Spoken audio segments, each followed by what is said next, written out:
चलिए अब बात करते हैं काइंड्स ऑफ प्रेसिडेंट्स की। चार तरह के कैटेगरीज में हम इनको डिवाइड कर सकते हैं प्रेसिडेंट्स को, यानी ऐसे कानून जो कि कोर्ट के द्वारा बनाए जाते हैं उनको हम चार क्लासेस में डिवाइड कर सकते हैं।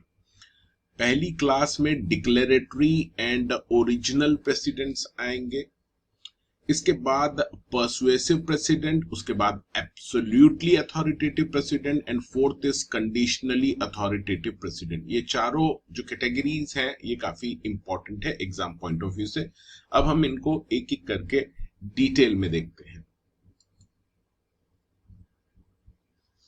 सबसे पहले अगर डिक्लेरेटरी या ओरिजिनल प्रेसिडेंट्स की हम बात करें तो अकॉर्डिंग टू साल्मन, जो फेमस ज्यूरिस्ट हुए हैं, वो ये कहते हैं कि डिक्लेरेटरी प्रेसिडेंट का मतलब है application of an existing rule of law, यानी डिक्लेयर कर रहा है जस्ट वो ऑलरेडी रूल तो था वहां पर।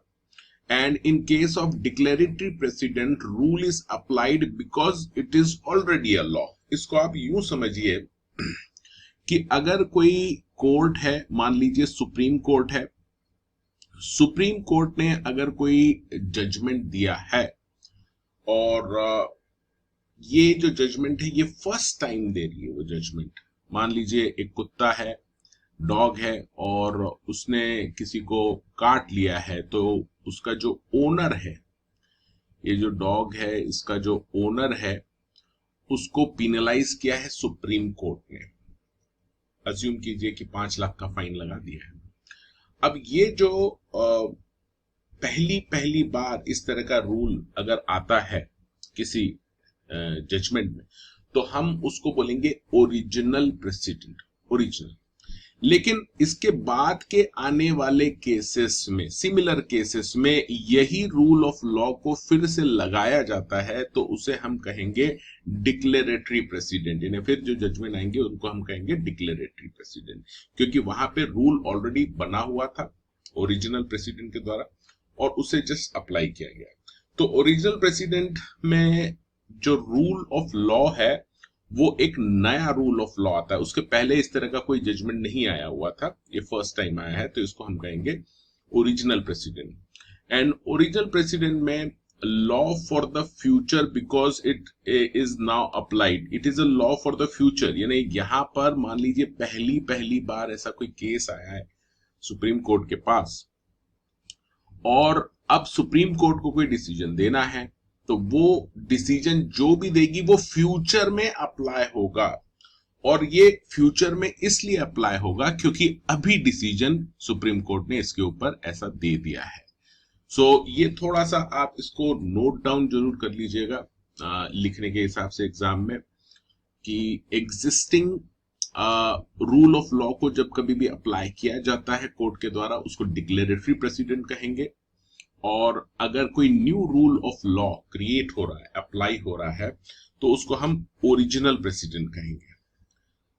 अब डिक्लेरेटरी प्रेसिडेंट के केस में rule is applied because it's already a law, यानी यहां पर ऑलरेडी लॉ बन गया था। इसके बाद सिमिलर केस कोई आया है, सिमिलर केस में कोर्ट ने फिर से उसे अप्लाई किया है, तो इसे हम ये कह सकते हैं कि ये एक तरह से डिक्लेरेटरी प्रेसिडेंट है। और दूसरी तरफ ओरिजिनल में लॉ फॉर द फ्यूचर, यानी यहां पर वो पहली बार कुछ डिसीजन दे रहे हैं, ये रूल बना दिया है and now it will be applicable in the future.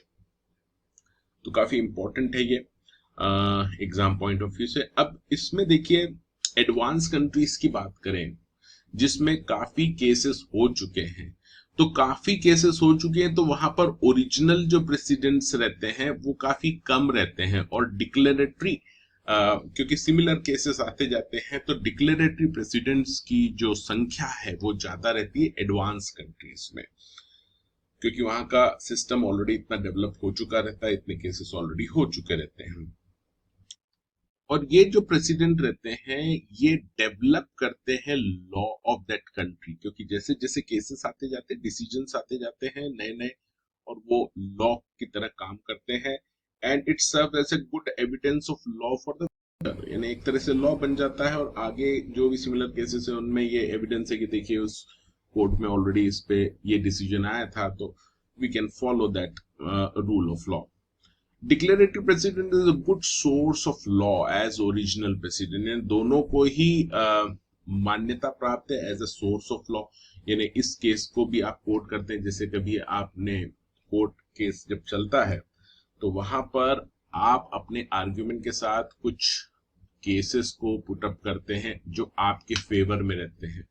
तो वो हो सकता है कि ओरिजिनल प्रेसिडेंट था उसको आपने कोर्ट किया है, साथ में कुछ और सिमिलर केसेस के जजमेंट थे वो भी आपने कोर्ट की, तो वो आप कोर्ट कर सकते हैं वहां पर कोर्ट में। तो दोनों ही सोर्स ऑफ लॉ हैं। लीगल अथॉरिटी दोनों की सेम है, यानी दोनों को सेम तरह से देखा जाएगा जहां तक उसकी एप्लीकेबिलिटी का सवाल है। अब बात करते हैं पर्सुएसिव प्रेसिडेंट की। अब देखिए, पर्सुएसिव प्रेसिडेंट के केस में जजेस को ये प्रेसिडेंट को फॉलो करने की जरूरत नहीं है, मैंडेटरी नहीं है। वो उनका डिस्क्रिशन इस्तेमाल कर सकते हैं कि whether they should consider this और नॉट। पर्सुएसिव में मैंडेटरी कंपल्शन नहीं रहता कि वो उसे फॉलो करे जजेस।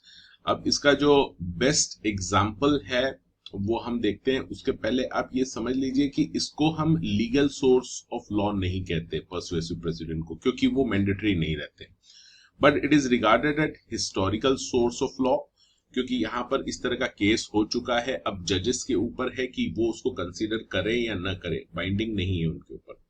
फॉर एग्जाम्पल, अगर जैसे बॉम्बे हाई कोर्ट है, बॉम्बे हाई कोर्ट ने कोई डिसीजन दिया है, जैसा कि अभी मैंने इसके पहले भी एक केस लिया था डॉग का, जिसमें कि पिनलाइज किया था पेट ओनर को।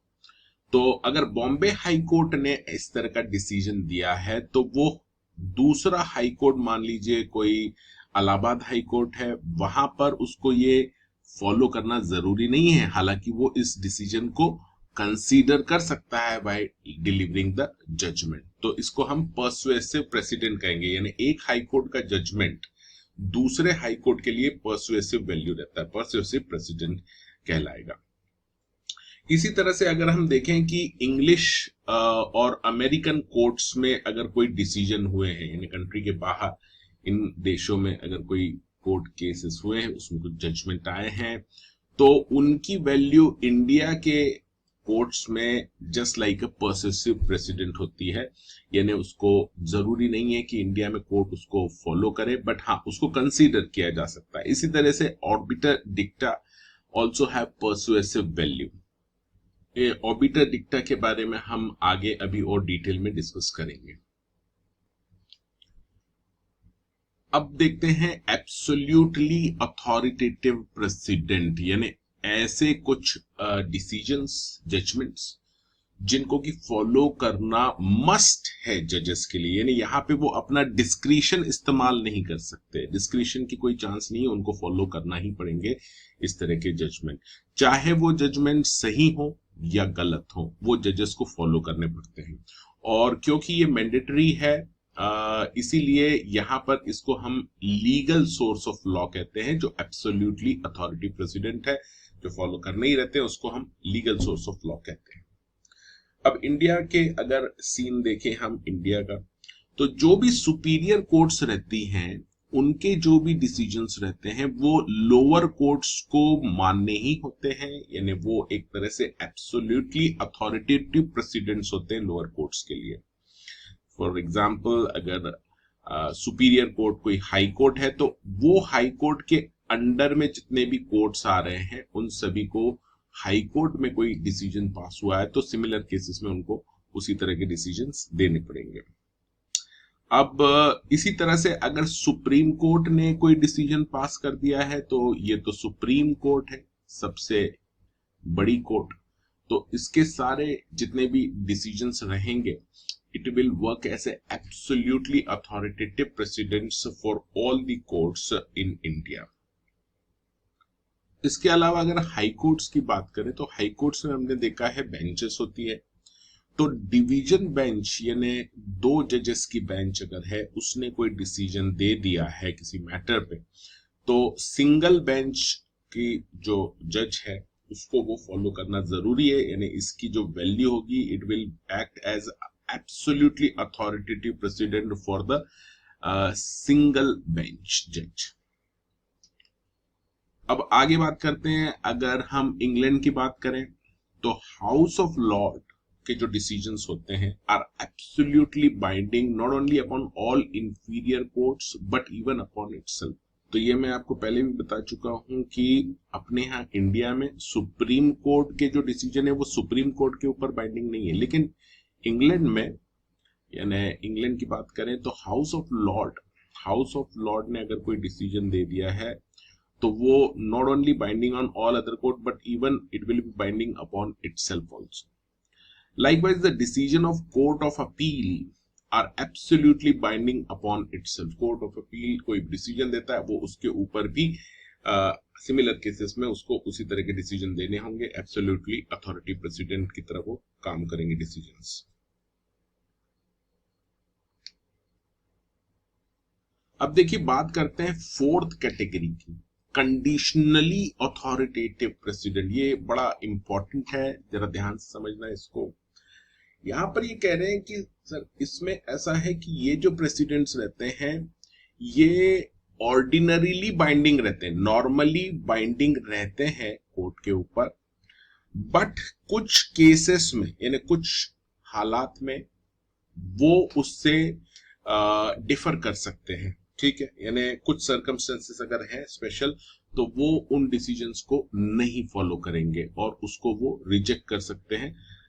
ऐसा मेनली तब होता है जब जो डिसीजन है वो एरोनियस डिसीजन है, गलत डिसीजन था, तो ऐसे केस में वो उसको डिसरिगार्ड कर सकते हैं। नॉर्मली उनको फॉलो करना रहता है बट किसी किसी स्पेशल सर्कमस्टेंसेस में उसको डिसरिगार्ड किया जा सकता है, तो इसीलिए इसको कंडीशनली अथॉरिटेटिव प्रेसिडेंट्स बोला गया है।